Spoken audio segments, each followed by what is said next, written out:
কয়েক মাস আগে নেপালের ৯,০০০ ফুট পাহাড়ের ওপরে এক প্রত্যন্ত অঞ্চলের এই হসপিটালটা এই রকম দেখতে ছিল।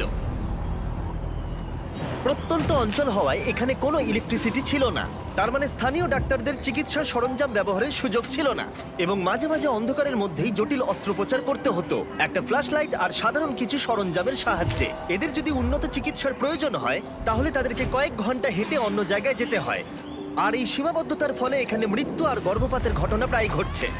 তাই আমাদের লং টার্ম পার্টনার গিভ পাওয়ার, যাদের সাথে আমরা আগের 3টে বিস্ট ফিলান্থ্রপি ভিডিওতে কাজ করেছি, ড্যান আর ড্যারেনকে তাদের সাথে খোলগাঁও গ্রামে পাঠিয়ে দিলাম এই সমস্যার সমাধানে সাহায্য করতে, যেখানে তাদের দারুণ অভ্যর্থনা জানানো হয়েছিল, আর জায়গাটা ছিল নিঃসন্দেহে পৃথিবীর অন্যতম সেরা জায়গাগুলোর মধ্যে একটা।